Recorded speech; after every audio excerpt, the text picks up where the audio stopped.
Hello friends, আসসালামু আলাইকুম। Labib agro farm থেকে আমি অনেক আপনাদেরকে স্বাগত জানাচ্ছি। বন্ধুরা, দেশ ও দেশের বাইরে যেখানে যে অবস্থায় থেকে আমার ভিডিওটি আপনারা দেখছেন, আপনাদের প্রত্যেককে জানাই আমার হৃদয় নিংড়ানো একরাশ প্রীতি ও শুভেচ্ছা। স্ট্রবেরির একটি নতুন ভিডিও রিসেন্ট আজকেই করেছি, সকালে করেছি। আজকে হলো 23 নভেম্বর 2024। এটা আমার গার্ডেন থেকে ভিডিওগুলো করা। তো আজকের তারিখে মানে আমার যখন খামারে যাই তখন একটি গাছে আমি অলরেডি ফুল এবং ফল দেখতে পাই। সবগুলো গাছেই না, এটা হলো বাড়ি 3। এই ভ্যারাইটিটি আসলে আর্লি একটি ভ্যারাইটি, যেটা আমি আজ কয়েক বছর ধরে করছি এবং এটা বাংলাদেশ কৃষি গবেষণা ইনস্টিটিউট কর্তৃক উদ্ভাবিত একটি ভ্যারাইটি। এখানে আমি কাজ করি, চাকরি করি। তো বন্ধুরা, আসলে এই ভ্যারাইটিটি সব দিক দিয়েই ভালো, একটু মানে অন্যান্য ভ্যারাইটির চাইতে একটু হালকা, মানে একটু নরম। তাছাড়া খেতে খুবই সুস্বাদু এবং প্রচুর ফল দেয়, মানে দীর্ঘ টাইম ফল দেয়, প্রায় 2.5-3 মাসের মতো ফল দেয় এবং ডিসেম্বরের দিকেই ফল চলে আসে। তো ভিডিওর এক পর্যায়ে আমি আপনাদের সেই যে গাছে ফুল এবং স্ট্রবেরি এসছে সেটা আমি দেখাবো। আর স্ক্রিনে দেখতে পাচ্ছেন এগুলো উইন্টার ডন চারা। এগুলো খুবই ভালো একটি ভ্যারাইটি। এই ভ্যারাইটিটি আপনারা সংগ্রহ করে লাগাতে পারেন। এর রোগ নেই বললেই চলে, অর্থাৎ রানারগুলো মানে অসাধারণ গতি, দ্রুত রানার একেবারে সে পুরো প্লট ভরে যায় অল্প সময়ের মধ্যেই। আর গাছগুলো খুব তাড়াতাড়ি বৃদ্ধি পায় এবং রানারের শিকড় দ্রুত নামে। যার কারণে এই চারাগুলো বাণিজ্যিকভাবে তৈরি করলে আপনি সহজেই লাভবান হতে পারবেন। আলহামদুলিল্লাহ, এবছরে আমি যে চারাগুলো করেছি সেগুলো আপনাদের আজকে দেখাবো। যে উইন্টার ডনটা আসলে হিউজ পরিমাণে রানার থাকে। এই দেখেন রানারের কি মানে গতি আর কি। অল্প একটি জায়গাতে প্রচুর পরিমাণে রানার, মানে টব বসানোর মতো জায়গা থাকে না এরকম মানে একটি ভ্যারাইটি। আর সবচেয়ে ভালো একটি গুণ হলো যে এর রোগ ব্যাধি খুবই কম, রোগ নেই বললেই চলে। হালকা কিছু ফাঙ্গিসাইড এবং ইনসেকটিসাইড ব্যবহার করলেই এটা মানে প্রতিকূল পরিবেশে বেঁচে থাকে। তার মধ্যে আমি রিডিমিল গোল্ড আমি ব্যবহার করি, মাঝে মাঝে Amistar top, vitamin Nafa plus, তারপরে ফটোজিম। এগুলার যখন ফুল আসবে, ফুল আসা ভাব, তখন আমি লিটোসেন ব্যবহার করি। লিটোসেন তো যে ওষুধগুলোর নাম বললাম, এগুলো আপনারা মনে রাখবেন এবং এগুলো ব্যবহার করলে আপনারা অবশ্যই ভালো রেজাল্ট পাবেন। আর যদি আপনারা যে কোনো ভ্যারাইটি করেন, স্ট্রবেরি যে কোনো সমস্যায় ফেস করেন, তাহলে অবশ্যই আমার এই চ্যানেলটি যে সাবস্ক্রাইব করে রাখবেন এবং আমার চ্যানেলে কমেন্ট বক্সে গিয়ে আপনি সমস্যাটি লিখে জানাবেন এবং আমি উত্তর দেওয়ার চেষ্টা করব। শুধু স্ট্রবেরি না, অন্যান্য ফসল সম্পর্কেও আপনি আমার কাছ থেকে জানতে পারবেন, সাজেশন নিতে পারবেন, কিন্তু আপনি কমেন্টসে গিয়ে লিখবেন। সরাসরি কল দিয়ে আসলে এত বলা সম্ভব হয় না অনেক সময়, কারণ ব্যস্ততার মধ্যে থাকি, জব করি, পাশাপাশি আবার খামার দেখাশোনা করতে হয়, অনেকগুলো লেবার মানে পরিচালনা করতে হয়। সেই জন্য আর কি সময় পাই না, বিশেষ করে দিনের বেলা তো নয়। রাত্রে 9টার পরে একটু ফ্রি থাকি এবং আবার ভিডিওগুলো এডিট করে আপলোড করতে হয়। বিভিন্ন ব্যস্ততার মধ্যে সময় চলে যায় আর কি। পরিবারের দিকে খুব একটা সময় দিতে পারি না এই কাজের জন্য। যা হোক, যেহেতু এটা একটি মানব সেবা, সেই হিসেবে আমি শত ব্যস্ততার মাঝেও চেষ্টা করি আপনাদের সমস্যার সমাধান করার জন্য। জানি না কতটুকু আপনারা উপকৃত হয়েছেন। যদি সামান্য উপকৃত হয়ে থাকেন তাহলে অবশ্যই আমি নিজেকে ধন্য মনে করব। আর আপনাদের কাছে বিনিময়ে আমাকে আপনাদের কিছু দিতে হবে না, শুধু দোয়া এবং ভালোবাসা দিলেই হবে। তো বন্ধুরা, স্ট্রবেরি যদি আসলে যারা নতুন চাষি তাদের কাছে কিছু টিপস বা পরামর্শ দিতে চাই যে আপনারা প্রথমে একটি ভালো জাত সংগ্রহ করবেন। সেই জাতটি জেনে বুঝে নেবেন, জাতের যেন বিশুদ্ধতা 100% থাকে। টিস্যু কালচারের চারা হলে খুবই ভালো। যদি টিস্যু চারা নাও হয় তারপরেও জাতটি অতীত ইতিহাস জেনে নেবেন, যেটার ফলন কেমন, রোগ ব্যাধি কেমন এবং মার্কেট ভ্যালু কেমন। আপনি 1 বিঘা জমিতে প্রথমেই করে এমন একটা জাত আপনাকে দিল। এই যে বন্ধুরা, আজ কথা বলতে বলতে আমার সেই ফুল গাছের স্ট্রবেরিটি এসে গেছে। এই যে স্ট্রবেরি গাছটি, এটা দেখতে পাচ্ছেন, এর বাড়ি 3। আমার পুরো বাগানের মধ্যে এটাতে প্রথম এসছে আর কি। এই যে ফ্লাওয়ারগুলো দেখেন কত সুন্দর। আজকে বিকেলে এটি আমি ভিডিও ধারণ করেছি। মানে 3-4টি ফল অলরেডি হয়ে গেছে, আর আরও 2-3টি ফ্লাওয়ার এর সাথে রয়েছে। তো আসলে আমিও নিজেও মানে অ্যাস্টোনিশ হয়ে গেছি যে আসলে এত তাড়াতাড়ি স্ট্রবেরি এসে গেছে। মানে সবগুলো গাছেই না, একটি গাছে মাত্র এসছে। জানি না বাকিগুলো আর কতদিন পরে আসবে, এটা বলা যায় না, কারণ সবই এগুলো গড গিফটেড, আল্লাহ প্রদত্ত একটা জিনিস আর কি। পরিবেশ, আবহাওয়া সব কিছু মিলে কিন্তু এগুলো মানে হয় আর কি। এই বছরটা আবহাওয়াটা খুবই ডিসফেভারে ছিল। প্রথম দিকে প্রচণ্ড খরা ছিল, খরাতে টিস্যু কালচারের চারাগুলো, অনেকগুলো চারা কিনেছিলাম, সেগুলো মারাই গেল, প্রতি পিস 400 টাকা পিস। তারপরে যে ভ্যারাইটি ছিল সেগুলো বেশ কয়েকটি বেঁচে ছিল, সেগুলো রানার একেবারেই নেই বললেই চলে। এখন পর্যন্ত কোনো রানার নেই। তবে ফেস্টিভ্যালটা কিন্তু যেহেতু এবার খুব একটা ভালো হয়নি, সেদিক থেকে উইন্টার ডানটা কিন্তু অনেক ভালো, অর্থাৎ প্রচুর রানার ছাড়ে আর কি।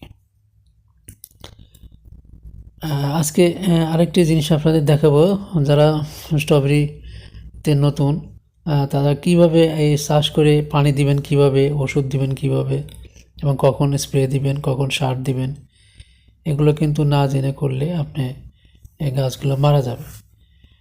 এমনিতে আপনি দেখতে পাচ্ছেন যে ভালো গাছ আছে, কিন্তু আপনি একটু চিন্তা করলেন যে আরও একটু সার দিই যাতে গাছগুলো দ্রুত বড় হয়, ফল বড় হয় এবং ফল তাড়াতাড়ি আসে। এরকম একটা চিন্তা করে আপনি ইউরিয়া সার বা অন্যান্য সার একসাথে মিশিয়ে ব্যবহার করলেন, দেখা যায় যে আপনি কয়েকদিনের মধ্যে গাছ সব শেষ হয়ে যাবে। আসলে ইউরিয়া সার এটা এমন একটি সার যে এটি নাইট্রোজেন থাকে, মূল উপাদান নাইট্রোজেন। তো এটা ব্যবহার করলে কিন্তু স্ট্রবেরি গাছ দ্রুত এটা শোষণ করতে পারে না, যার কারণে গাছগুলো মারা যায়, হঠাৎ করে মারা যেতে পারে। তো আমরা বাড়ি 2 এবং 3-তে ইউরিয়া ব্যবহার করেছি, কিন্তু খুবই কম। এবং টিএসপি, এমওপি 3টার সাথে মিক্সারে আমরা লাগানোর মোটামুটি 20-21 দিন পরে চারিদিক রিং করে আমরা সার ব্যবহার করেছি। এটা করতে পারেন। আর সবচেয়ে ভালো হয় যে আপনি পুরো জমিতে চাষের সময় পর্যাপ্ত পরিমাণে রাসায়নিক সার এবং অন্যান্য জৈব সার, গোবর সার, এগুলো সবই ব্যবহার করবেন। আর যখন আপনি লাগাবেন বেড করে, ওই বেডের যে জায়গায় নির্দিষ্ট দূরত্বে মোটামুটি আপনি 1 ফিট 14 ইঞ্চি পর লাগাবেন। আমরা প্রথমে 14 ইঞ্চি পর লাগাতাম, ইদানিং 1 ফিট অর্থাৎ 12 ইঞ্চি পর লাগাচ্ছি, কারণ জমি নষ্ট করে তো আর লাভ নেই। এবং 4 ফিট মালচিং পেপারে আগে 2 লাইন করেছি, এখন 3 লাইন করি, তাতে কোনো সমস্যা হয় না। কারণ স্ট্রবেরি গাছগুলো যে খুব ভিগোরিটি থাকে তা নয়, অনেক বেশি যে পাতা থাকে তাও নয়। কাজে এই 4 ফিটের মধ্যে কিন্তু 3টা লাইন অনায়াসে হচ্ছে আর কি। সেক্ষেত্রে আমার ফলনটা কিন্তু বেড়ে যাচ্ছে। আর 4 ফিটে যদি 2টা লাইন করতাম তাহলে আগের মতো দেখা যায় জমি এবং মালচিং পেপার এগুলো অপচয় হতো, যার কারণে খুব একটা মানে লাভ করা কঠিন হতো। এই যে এইভাবে আমরা ক্যানেল ভরে আর কি পানি দিই। এগুলো নতুন আমার চারা লাগানো, এগুলো ফলের জন্য মানে লাগিয়েছি, এটা ফেস্টিভ্যাল লাগিয়েছি। আবার প্লটের মাঝখানে যে আইল আছে, আইলের উপর দিয়ে কিন্তু আমি চারা লাগিয়েছি। তো এটা বিশেষ একটা কৌশল।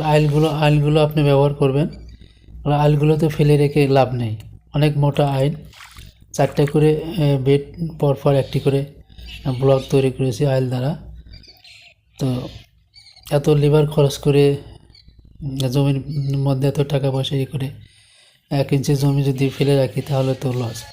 সেই চিন্তা থেকে আমি প্রত্যেকটা আইলেই কিন্তু চারা লাগিয়েছি, এবং এগুলো ফলের জন্য মানে প্রিপেয়ার করছি। এক আধ মাস পরে এগুলোতে মালচিং পেপার দিয়ে দেব। আর যেগুলো চারার বেড আছে, সিড বেড আছে, সেখানে তো মালচিং দেওয়ার কোনো সুযোগ নেই। অনেক চারা হয়ে যাচ্ছে, টব ঢুকাচ্ছি, টব কাটছি, তারপরে আবার নতুন করে রান্না হচ্ছে, সেগুলোতে আবার টব বসাচ্ছি। আর যেগুলো শুধু ফল করবো সেটাতেই শুধু মালচিং পেপারটা দেওয়া পসিবল। আপনি আগে দিতে পারেন, মানে লাগানোর আগে, চারা লাগানোর আগে, আবার চারা লাগিয়ে 20 দিন 25 দিন 1 মাস 1.5 মাস পরেও আপনি দিতে পারেন। তাও খুব বেশি দেরি করবেন না, অর্থাৎ গাছ একটু ঝোপালো হওয়ার আগে কিন্তু মালচিং পেপারটা আপনাকে দিতে হবে। কিন্তু খেয়াল করবেন, এই মালচিং পেপার যদি আপনি দেন তাহলে একেবারে পারফেক্ট লাইন দড়ি ধরে টেনে নির্দিষ্ট দূরত্বে আপনার এই চারা গাছগুলো লাগাতে হবে, যাতে ওই একটা মাপ নিয়ে আপনি ওই মালচিং পেপারে পরবর্তীতে কেটে ফুটো করে, মানে বাইরে কেটে ফুটো করে, তারপরে ওই বেডের উপর নিয়ে যে 2 হাত, 1 হাত দিয়ে চারা ধরবেন, আর 1 হাত উপরে পলিথিনের উপরে রেখে আস্তে করে ওই ভিতরে ঢুকিয়ে দেবেন। তাহলে মালচিং সেট হয়ে গেল। এটা একটা বিশেষ সুবিধা। তার পরবর্তীতে আর আপনার কিছু করতে হবে না।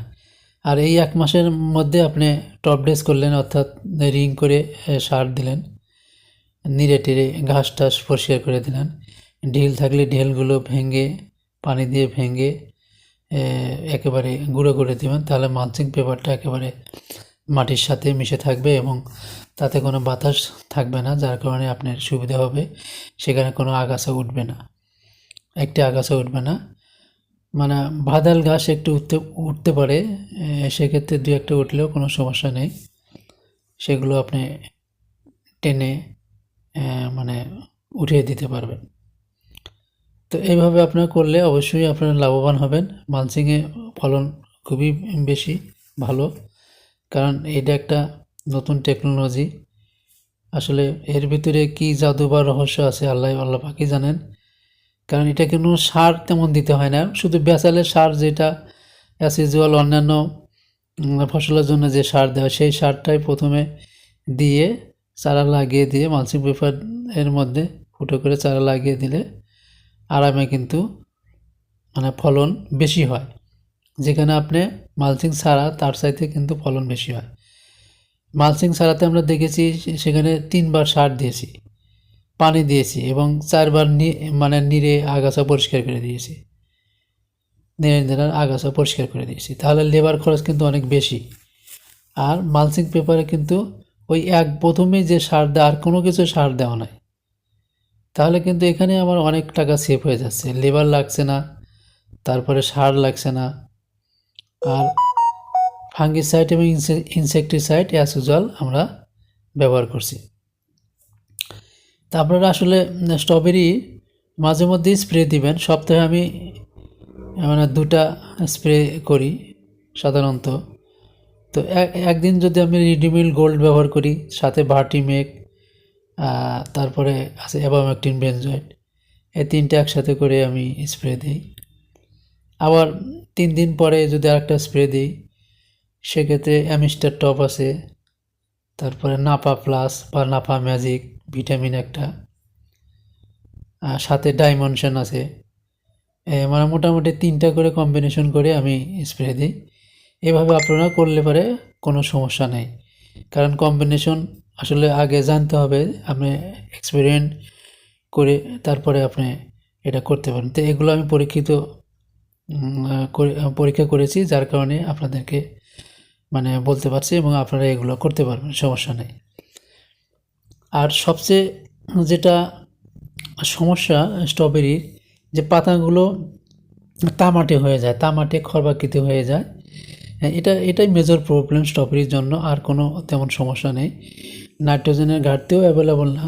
তামাটে ভাব আসলে দূর করার জন্য সহজ পদ্ধতি রয়েছে, কারণ যখনই আপনার ক্ষেতে এরকম সমস্যা ফেস করবেন, তখনই আমি যে একটি সাজেশন দিয়েছি সেটা ব্যবহার করবেন, এবং দেখবেন যে দ্রুত এর সমাধান হয়ে যাচ্ছে। এটা মূলত জিঙ্কের ঘাটতির কারণে হয়, অর্থাৎ জিঙ্ক মাটিতে আপনি প্রথমে জমি তৈরি করার সময় পর্যাপ্ত পরিমাণ দিবেন আর কি, অর্থাৎ প্রতি বিঘাতে মিনিমাম 3 কেজি হারে জিঙ্ক দিবেন, ভালো মানের জিঙ্ক দিবেন। কখনোই কম দামে সস্তা জিঙ্ক কিনবেন না, বিশেষ করে গ্রোজিন কিনবেন, সিনজেন্টার গ্রোজিনটা কিন্তু খুবই ভালো কাজ করে। তো এটা যদি না থাকে তাহলে আপনি অবশ্যই স্ট্রবেরিতে ধরা খাবেন। আপনার দুনিয়ার সার দিবেন, কিন্তু ওই পাতা তামাটে ভাব যাবে না, হলুদে হয়ে খাটো হয়ে খর্বাকৃতি হয়ে যাবে, এবং গাছ বাড়তে হবে না, কখনোই হবে না। তো সেক্ষেত্রে আপনি যদি আপনার লাগানোর পরে মানে জিঙ্কের ঘাটতি দেখা যায়, তাহলে আপনি সিলেটের জিঙ্ক আছে, সিলেটের জিঙ্ক কীটনাশকের দোকানে বললেই দিবে, এবং ওগুলো 1.5 গ্রাম 1 থেকে 1.5 গ্রাম হারে প্রতি লিটার পানিতে মিশিয়ে বিকেলে স্প্রে দিবেন, সন্ধ্যার আগে স্প্রে দিবেন, দেখবেন যে দ্রুত সেগুলো পাতাগুলো ভালো হচ্ছে। আর একটা পদ্ধতি রয়েছে গ্রোজিন দানাদার, এটা স্ট্রবেরির জমিতে ছিটিয়ে দেবেন, কোনো সমস্যা নেই, কোনো ভয় নেই। দু একটা পাতার উপর পড়বে, ওটা কাঠি দ্বারা বা একটু লাড়া দিবেন, যাতে সে পাতাগুলো থেকে নিচে পড়ে যায়। আর পাতাতে থাকলেও দু একটা দানা থাকলেও কোনো সমস্যা নেই, একেবারে মানে আস্তে আস্তে শিশিরে গলে যাবে, এবং পাতা সেগুলো অ্যাবজর্ব করবে। গ্রোজিন দেওয়ার সাথে সাথে আপনার ক্ষেতের চেহারা কিন্তু পাল্টে যাবে, মানে এটা পরীক্ষিত আর কি। তো বন্ধুরা, এগুলো ছিল মূলত আজকের আলোচনা। তো এই যে আমি খেতে পানি দিই কীভাবে, এভাবে আপনাদের দেখাচ্ছি। এই যে ব্লক করে 4টে করে বেড করেছি, এবং একটি ব্লকে পানি পাইপ ছেড়ে দিই, যতক্ষণ পর্যন্ত না সেটা বেডের গোড়ায়, চারা গোড়ায় পর্যন্ত পানি ওঠে, সে পর্যন্ত আমরা পানি দিই এভাবে। তো বন্ধুরা, আমরা একেবারে ভিডিওর শেষ প্রান্তে এসেছি। ভিডিওটি ভালো লাগলে অবশ্যই লাইক কমেন্ট শেয়ার করবেন, এবং আপনি অবশ্যই এই চ্যানেলটির সাথে থাকবেন। সে পর্যন্ত সবাই ভালো থাকবেন। আল্লাহ হাফেজ।